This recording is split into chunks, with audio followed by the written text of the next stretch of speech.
Nuria, you have spoken about this. You have said how much of an issue it is for a woman in Islam or in a lot of these Muslim countries to divorce, or as they say, get a divorce from her husband, because women are not allowed to divorce their husbands. You've lived through it. You've spoken at length about it. Just briefly tell us, how problematic is this concept of divorce for a woman in Islam? Just briefly tell us. The major issue at play is that unless you are a country that's been more progressive in their approach to Sharia and introduced the court-based khulla, which gives the woman almost like a loophole, which Sharia in itself, in its bare like laws, does not give women authority to do. So effectively the issue is that it's a unilateral right that only men enjoy, and that very right is given in the Quran. So there's no really, like, you can't dance around that. So as a result of that, obviously women suffer. They are forced to remain in loveless or troubled marriages, or they just have to live in it. There's no way out for them. In the West, for example, a lot of these Western women, they wouldn't even be able to comprehend that. For example, a lot of men are scared that, oh, my wife is going to leave me. A Muslim man doesn't have that fear, because, like, where's she going to go? Because in order for her to get away from him, or even if she runs away from him, even then she would not be able to marry someone, because that would be considered zina unless she has been legally granted a divorce by her husband. So this is a whole system of suppression of women's freedom and liberty. So this is a huge, huge problem. Some Muslim countries have tried to get out of that problem by giving this clause that Nuria mentioned, is called khulla, that a woman can appear in court and ask the magistrate to force her husband to give her the divorce that she's looking for. And there has to be reasons to that it has to meet a certain threshold that is subjectively, according to the judge, thinks is worthwhile to dissolve a marriage. But yeah, she can't say that, like, I don't like his face anymore, I'm not in love with him anymore. She can't say that. He leaves the bathroom toilet seat up, Your Honor, every day. He doesn't take the bins out. No. So in the West, we have these no-fault basis marriages. Like, if this is a union of two consenting adults. No-fault divorces, not marriages. That would be funny. I wish they had those, because mine definitely wasn't my fault. Right. So if two consenting adults don't want to be with each other, that's fine. Yeah, you know what? Screw you. Okay. Sorry, honey. Goodbye. I don't want to see you again. You don't want to see me again? All good. But that's not how it works in Islam. And then people like Kikachu, they present that as a strong point of Islam, that, oh, Islam focuses on these family systems that the West is lacking, and therefore, the West is going downhill and Islam is going up. No, Islam is not going up. Islam is just, people are making more babies, and even then they're making less and less babies as they become more economically prosperous. So a Muslim woman came up with an ingenious way to bypass all these rules and restrictions around getting a divorce.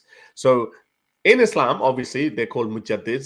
They do ijtihad, meaning they give a new ruling if something else comes around. So with the advent of telephones and internet and all that, so people could now get married over the phone or on the internet or over Skype.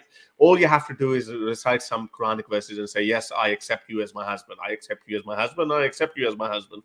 So that is considered, you don't have to be in the same city. That is considered, okay, done. I now pronounce you husband and wife.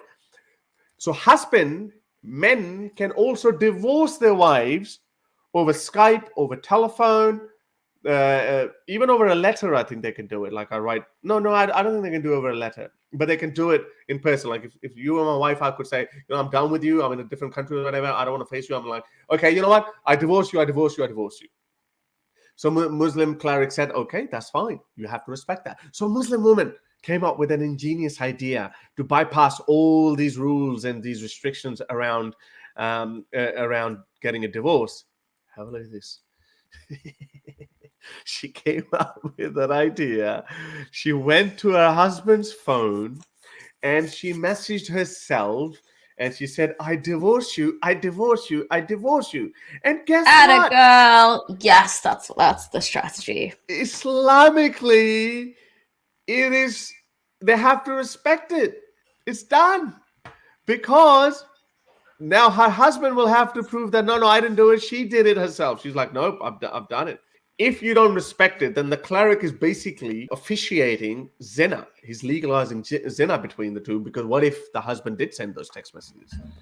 Then you are forcing them to commit sin. So all you Muslim women out there who are struggling to get a divorce, go to his phone. Send him a text, send yourself a text message and say, I divorce you, I divorce you, I divorce you. That's it, you're free. Teach them a lesson. Yeah, that was very ingenious. I'm glad she did that. Obviously, because then I don't know how that would it would just become like a he said, she said situation in terms of who sent the message. But honestly, especially if you don't really care about the court aspect and stuff, like for your sometimes as a Muslim woman who just wants to get out and you just need to hear the word talaq just so you can take that next step in life. All you need is to technically Islamically be free, and as Hara said, like that's enough 3 times. Yeah, you've I mean, I think if you've cheated your way out of it like that, she's obviously been in a situation where we know, even in my case, men just withhold divorce. They refuse to divorce you, and that can just keep you trapped for so long. But yeah, the advent of technology and these new rulings that you can get married and get divorced over text is kind of changing the game for how things run. I think we're going to see so many more of these kind of stories where couples have just ended up having their marriage done, but like Imran Khan divorced Rehan Khan over text message as well 3 times. It was as simple as that. Like, so yeah, this is going to be used and abused and used for the right reasons and used for the wrong reasons. We need that. Exactly, 100%. I mean, if it's, I think anything that's getting women out of, as you said, the level of subjugation, not only that, but the level of control and domineering that they are under, whether technology can come to their aid and be a little lifeline out, sure, I say, yeah, hells yeah. If you like my video and would like to support my channel, then you can be my patron by going to patreon.com/xmuslim, or you can simply buy me a coffee.